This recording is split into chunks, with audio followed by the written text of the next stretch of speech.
Hello there. We will be streaming an 11:30 press conference from the Board of Elections. This will be WKYC-C. C for cookie. Not at this point. I did tell the last person to call about 20 minutes ago from Cleveland.com that we're having a little election update from the director at 11:30.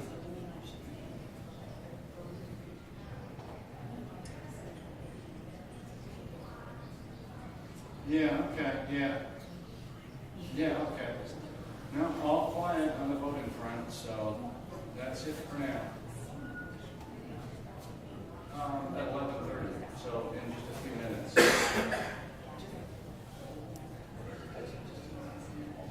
No, it's just live and in person.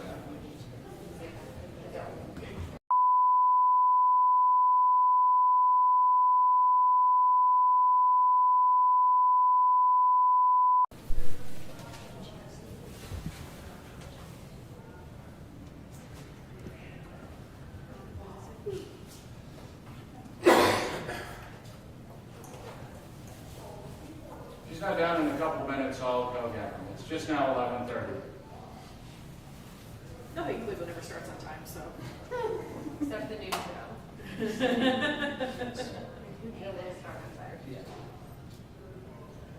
The only time, like a Cleveland City press conference, we start on time is if. The game's on here.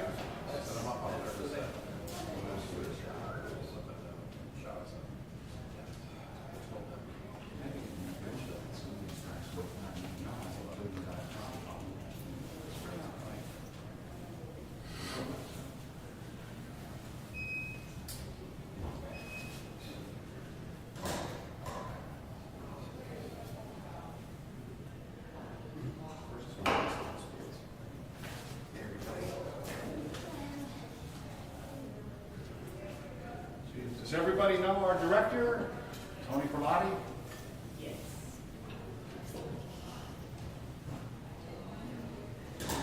I'll be a stand-in for a second so you can. I don't have a white piece of paper, I'd hold it up.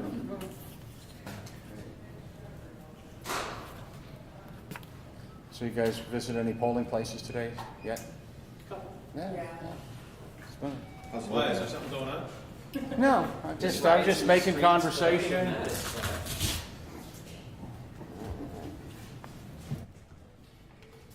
Okay.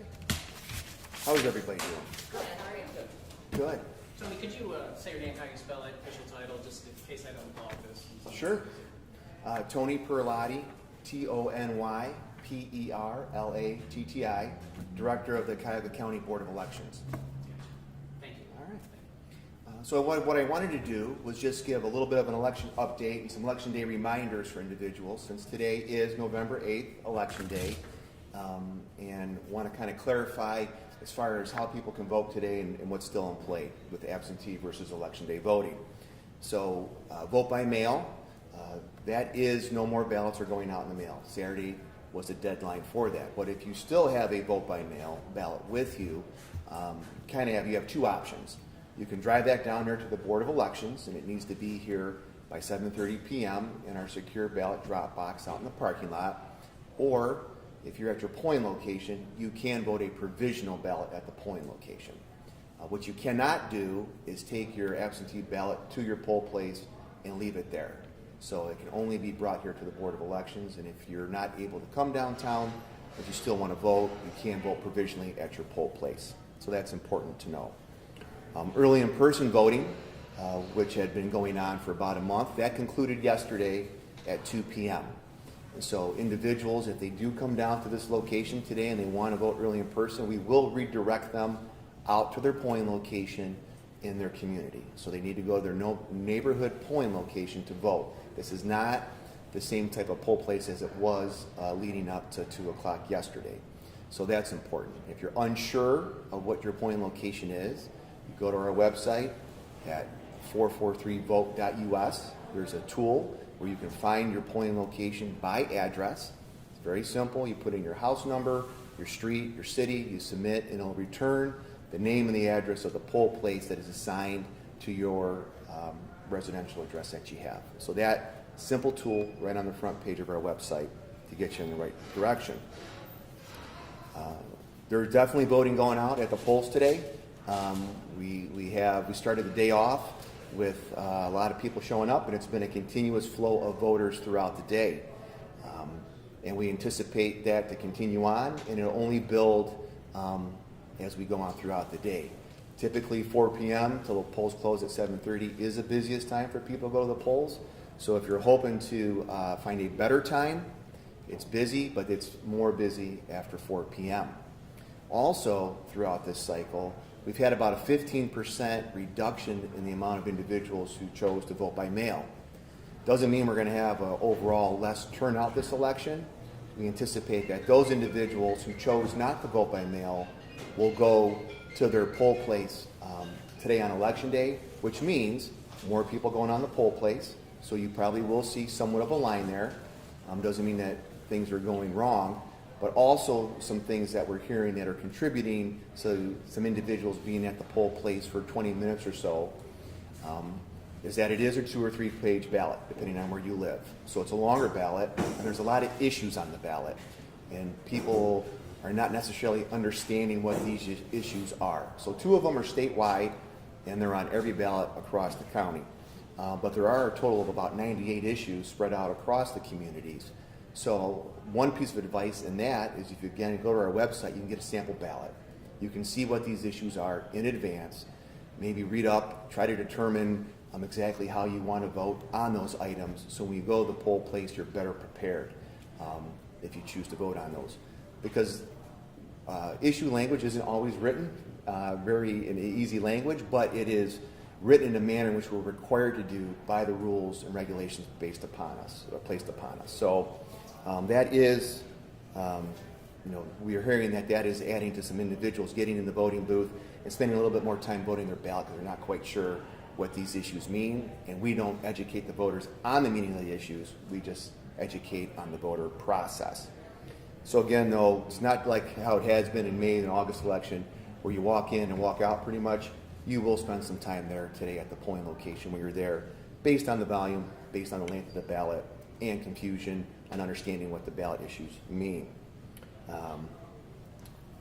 Also, one of the things that we're finding today is some of the individuals are not cleanly tearing the stub off their ballots as they're voting, and that's important. So every ballot out in the field does have a stub on it. You need to go ahead and you need to kind of backfold that stub and rip it off cleanly before you put it into the machine. What happens is if you rip it off and have a jagged edge, the machine will not be able to accept it. It'll kick it back. And if it's in that scenario, you will then have to request a replacement ballot and then vote that again so you can tear off a nice clean stub and submit it in. So please, if you backfold it and then rip, they come off very easy. The other thing too is, as I mentioned, it's either a 2 or 3 page ballot depending on where you reside. You can only stick in 1 sheet at a time, and some individuals are trying to put both sheets in. The machines are calibrated to not accept that, so it will kick it back out, to which you can then go ahead and submit 1 ballot at a time. But again, little things that kind of prolong the process. The poll workers are trained up on all these things, but the more knowledge you go into as a voter into the polling location, it just is helpful.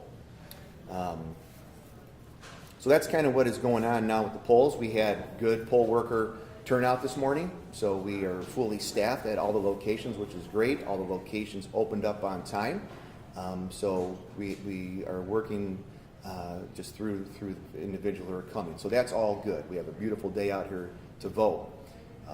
Voting does close at 7:30 today, and then individuals can expect to see the first results posted about 8 p.m. tonight. And what they'll see at that point is the early in-person voting that happened, as well as the vote-by-mail ballots that have been received through today. We have about a little over 130,000 vote-by-mail ballots that we have in our possession now, and we had just over 20,000 people come and vote here at the board at early in-person voting. So we'll see those at about 8 o'clock. Then you most likely won't see results again until about 9 o'clock. And that's because we're waiting for the election day materials to come down. It's a large county. There's a lot of things to account for. Because none of our equipment is connected to the internet, it's not like you can have any of that transmitted that way. So it's physically bipartisan teams of individuals bringing materials back to our offices so we can go ahead and process that. I will tell you that we will not finish processing the results till after midnight, and that's just because us doing our due diligence to make sure everything is accounted for. We have 975 precincts, so we're making sure that we're accounting for all of those and for all the types of voting for each of those precincts. So the early in person, the vote by mail, and the election day, we're accounting for all of that.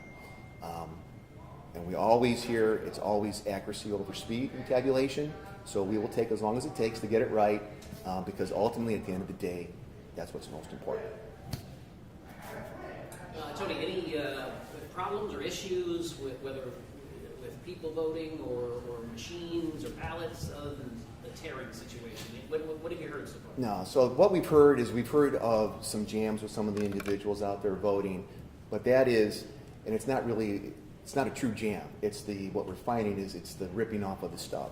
And so not having that clean, all those little dots around your ballot mean something to the machine, and when they're not all there, the machine says, hey, something's not correct. And so that is delaying that line there and people getting through the scanners. But that's what the equipment is programmed to do, what it's supposed to do. So again, that's not a problem. It's just a reality of how the process works. Can you comment a little bit about the DOJ and its presence here, making sure that the elections are going how they should be going? Sure. So we anticipate every even year general election that the Department of Justice will come to Cuyahoga County and will view and monitor some of our polling locations. And they primarily monitor the bilingual polling locations that we have within the county. Right now, Cuyahoga County is the only county in the state of Ohio that is required to have a bilingual ballot, which we do. And all of our materials are bilingual as far as the signage that we have in the poll places. And in certain locations, based on a surname analysis, we'll actually have bilingual poll workers there too. So the Department of Justice, they were here last year in 2020, they were here in 2018, they're here this time. And that's, again, because it's a federal election. So every even year, even though the president's not on the ballot, you always have the U.S. House of Representatives every 2 years on the ballot. And then, depending on how your U.S. senators fall, you can have that. Obviously, we do have a United States Senate race this time. So it's a federal election. So they come in and they just kind of monitor to make sure that our processes are in place as far as bilingual ballot, which we do, name tags for our bilingual poll workers, and that. Nothing is amiss. And in fact, we have the same program that we've been running for years and years and years. So, typically if they see something, they'll let us know. We haven't got any calls yet, so I take that as a good sign, meaning that they're seeing what they expect to see. Gotcha. Presidential elections usually your Super Bowls, so this is like, the midterms are your AFC championships. Yeah. Talk about your preparation and how you feel today, knowing the work that you and your staff have put in. Yeah, so in any election takes months and months to prepare for, and I don't think some of the individuals realize how long it takes to prepare for an election. So this election is our second biggest election that we conduct, a gubernatorial general election. But it's the same preparations for a lot of these elections as far as the way you proof the ballot, prepare the equipment with logic and accuracy testing and all that. What we do anticipate, larger crowds, and so we want to make sure that we have our full complement of poll workers, which we do, which is great. I mean, this is our third election this year, and this is the first time where we were able to go in with the full complement. And usually the bigger the election, the more interest there is in individuals wanting to work the polls, which works out well for us in that regard. Our education usually steps up in these types of elections, informing voters what the processes are, because unfortunately there's a lot of people who don't vote every election. They come out once every 4 years or in these even year generals, and so they just maybe forget what the process is, and we kind of re-educate them again. So we try to put a lot of efforts into that. But really, it's kind of the same model. You just expand and contract the size of it. The integrity and the due diligence, that's always there. But again, we grow some of these things, or like early in-person voting, way bigger than it would be in some of these other smaller elections. So you have more staff, and you do some other things like have more traffic control and things like that to account for those types of things. So, Any indication on early voter turnout at this point? You say the polls are busy, but any numbers at this point that you're seeing? I think, and this would be combining the absentee with where we are. I think we're at about 28% turnout at this point, which is greater than the May and August elections individually. Everything is an educated guess, and you look to the past, and the guess is about 55% turnout for this election, which would be, it should be higher because voting is that important. However, that would be a good, solid turnout compared to some of the past. So I think that even though, again, like vote by mail is down a little bit, I think individuals adjust and just find that they take advantage of one of the other ways of voting. And so at this point, Election Day is the only way to do that. And we had kind of heard that some individuals were going to step away from the mail and go to the polls on Election Day. Yeah. I was going to say, any comment on the law that Mayor Bibb signed in, basically 3 days in prison if you harass an election worker? I actually have not read it. I just heard about that today. I will say, the concept of protecting the poll workers is excellent. It should be there. These individuals, they work hard. They don't get paid a whole heck of a lot, and they should be able to go do their civic duty without fear of being harassed. So, as far as the ins and outs of what the penalties are or that, I'm not familiar with it, but actually doing something to make sure that these individuals have some protections, I'm all for that. Yeah, yesterday the Secretary sent out some numbers statewide reflecting that a record-breaking, I think it was about 1.5 million people chose to vote early statewide, whether that was in person or through the mail. Are we seeing that same trend of that record-breaking early turnout here in the county? And maybe you could speak more broadly to why we see kind of this early surge in this particular election.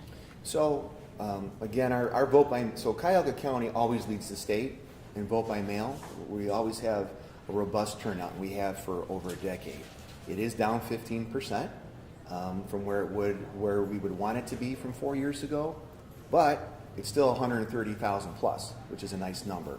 So that there, again, I don't think there's less enthusiasm. I think it's a change in the way that people want to vote. Now, the early in-person voting that we had that concluded on Monday, that was a little bit higher than 4 years ago. And 4 years ago, we were like, wow, that was record-setting at that point, and we beat that by about 1,000 this time. So that's good. I think people become more familiar with the option, and in 2020, we had a whole lot of people, because of the pandemic, come down and vote really in person. I think some people liked it. If you come more towards the beginning of the process, you can get in and out pretty quickly, but then you wait till the last week and the lines get a lot longer. But people know that, and some people come because they want that, and they want the feeling of community and being together, and hey, everybody's here, in support of democracy. And so, that's a great thing too. And some people just all of a sudden have a conflict today, so they come down and do that. So it's great to see that happen. It's a way, again, it's for someone to cast a ballot before Election Day. They don't have to worry about going to the mailbox and doing that. They just come right here, get it done. And it's a good process too, because a lot of our staff are here and they're able to help facilitate that, which makes that process go pretty smoothly. Is that about it, guys? I got one more. Just a quick, like a civics lesson for people. You expect, after work to be kind of a rush. If you're in line at 7:30, stay in line. Don't, Correct. So as long as you are in line at 7:30, you are eligible to vote. And so if there's a line, we'll put a marker, a person at the end where the line ends, or if you're inside the voting room by 7:30 and we're able to close the doors, if you're in, and you go ahead and you get the opportunity to cast your ballot, however long that takes to facilitate the process. If that does happen, we talked about us reporting results. It only delays it a little bit, but that's okay, because that means somebody exercised their right to vote. And again, whether you have the results at 12:30 or 1:30, they're the results, and they are, but as long as they're accurate and complete, and everybody who wanted to have the opportunity to vote was given that opportunity, that's our focus. All right. Thanks, everybody. Thank you. Yeah. We had heard something about Langston Hughes location, something about people shouting Civil War out front. Had you heard anything about? No, I mean, I don't know if it did or didn't. We had 286